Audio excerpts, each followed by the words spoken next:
Well,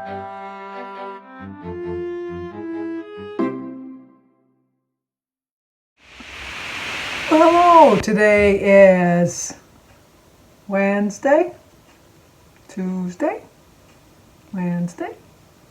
What day is it? You know what? When you're trapped in the house and you can't get out, you lose all track of days.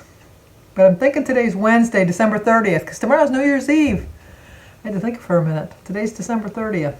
It's been that kind of a day. I could have used this as a blooper, but I thought, you know what? You guys know me well enough to know. Sandy sometimes is confused.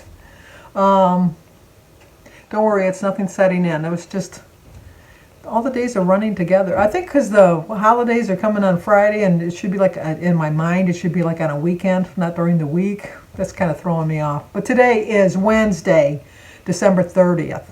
And we have birthdays today. Today is Faye Young's birthday, so Faye gets a song. Happy birthday to you. Happy birthday to you. Happy birthday, dear Faye. Happy birthday to you. Cha-cha-cha. It's also Joy Durgan's birthday, D-U-R-G-I-N, Joy. Joy gets a song. Happy birthday to you. Happy birthday to you. Happy birthday, dear Joy. Happy birthday to you. Cha-cha-cha. Lynn's, L-I-N-D-S, Bory, B-O-U-R-I. Lynn's birthday. Happy birthday to you. Happy birthday to you. Happy birthday, dear Lynn's. Happy birthday to you. Cha-cha-cha. Penny Reed. Penny, you get a song. Happy birthday to you. Happy birthday to you. Happy birthday, dear Penny. Happy birthday to you. Cha-cha-cha. And it's also Luann Penas. P-E-N-A. Luann, you get a song. Happy birthday to you. Happy birthday to you. Happy birthday, dear Luann. Happy birthday to you. Cha-cha-cha. Well, I hope you all have a great day.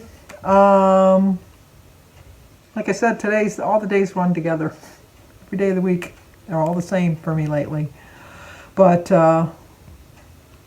anyway, I think I have decided that I'm going to change my weigh-in days till Fridays. So hopefully that one day won't throw me off that much as far as my weight. I can't think I'm going to lose that much weight overnight in a one day.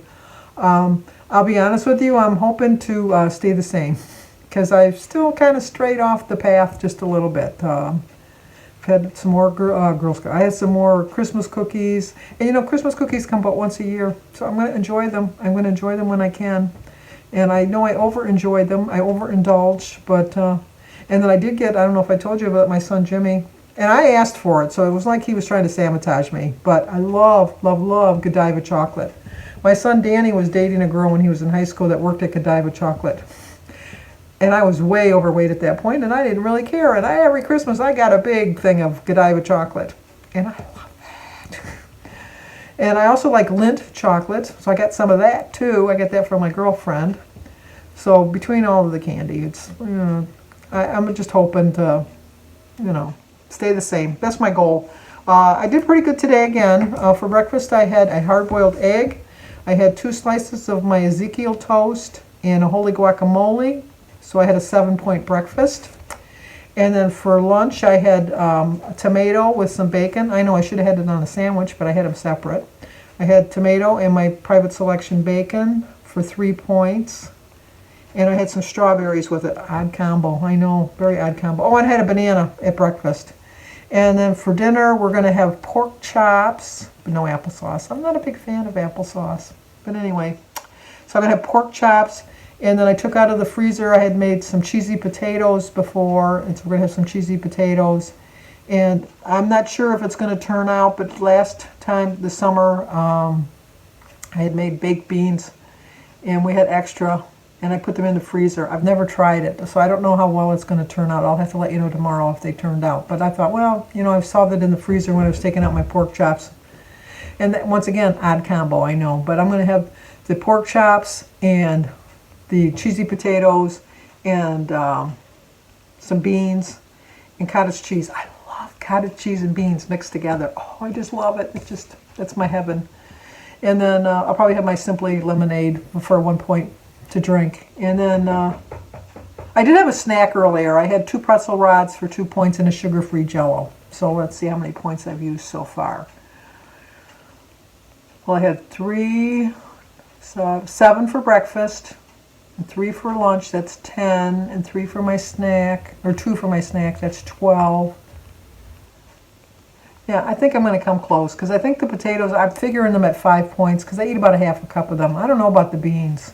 The beans are probably, they're going to rack up my points. But like I said, the reason I've decided to switch to Fridays is if you watch me, you know Fridays are my days that I don't eat a lot because for religious reasons for myself. It's not anything that's imposed on my religion. I'm Catholic, so back in the day Catholics didn't have meat on Fridays, but now we can eat meat on Fridays. I still choose not to eat meat. I can eat meat, but I choose not to eat meat. And then when we were growing up, Fridays was a very light meal day. And like I said, I think it was just because we didn't have that much money. And so my mother would always have a very light, we always had like breakfast for dinner, or we had cereal, which is breakfast for dinner, or tuna fish or something. You know, like back then tuna fish didn't cost as much as it does now. Or salmon patties.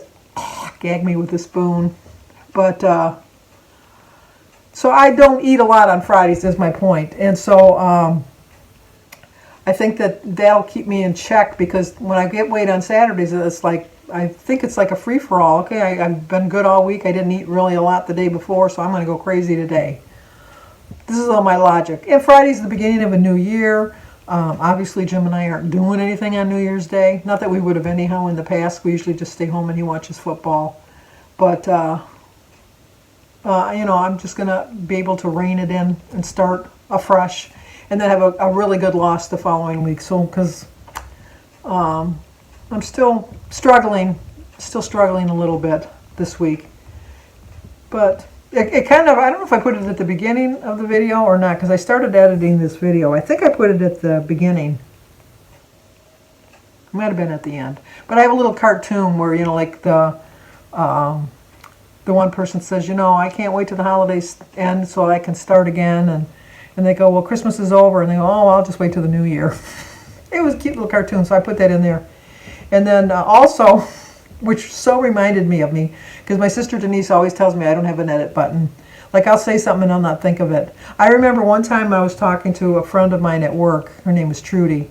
And she lived in this one little city that's a very nice little city. I'm not going to name this city, but it's like a suburb. It's like a little suburb around here, and I lived in a completely different suburb. But I never associated my suburb as being better than her suburb, or her suburb being better than mine. I just always thought they were both equal.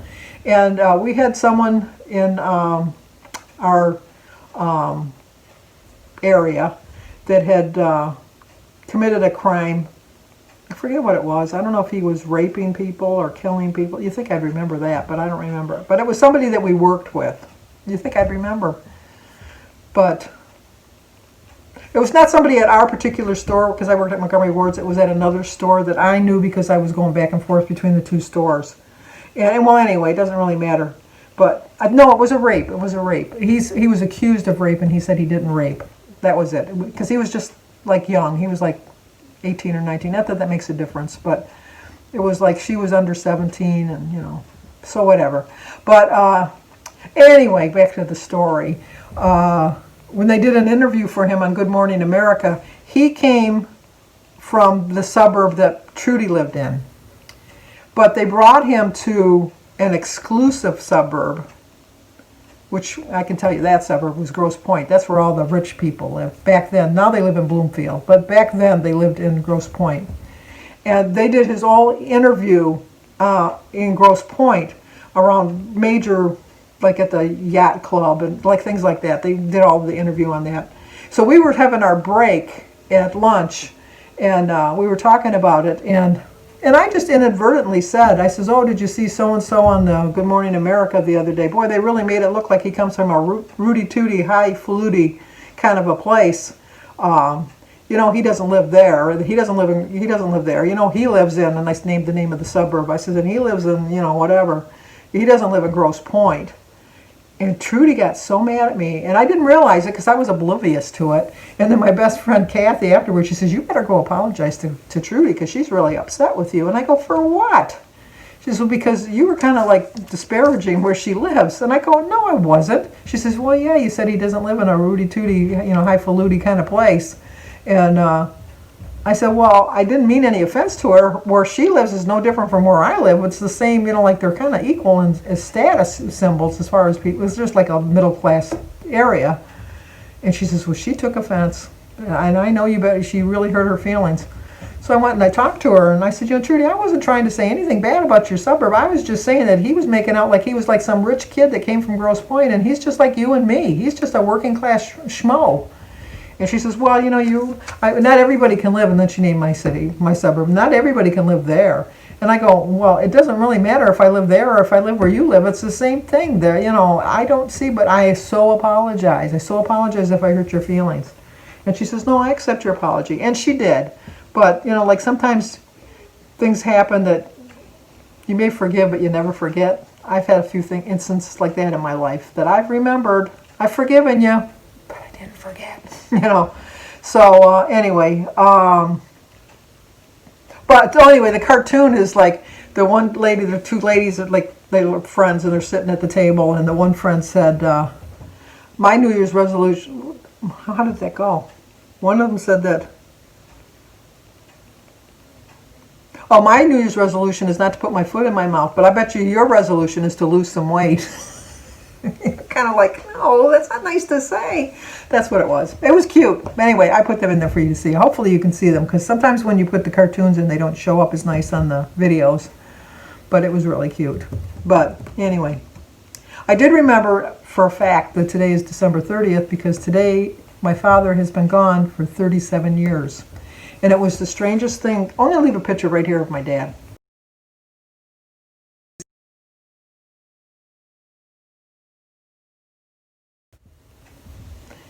People say I look like my dad. I don't see it, other than we're both big. But I mean, I don't see the resemblance. When we were growing up,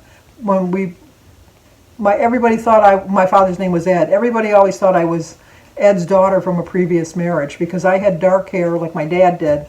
And then all my brothers and sisters, I had 5 brothers and sisters, had either red hair or blonde hair like my mother. And then when we moved into our new house, there wasn't room in the Catholic school that we were going to, so I had to still go to the public school. And my 5 brothers and sisters went to the Catholic school. So when we would go to activities at the Catholic school, people would say, oh, that's Ed's daughter. I think he's from a previous marriage, type of thing.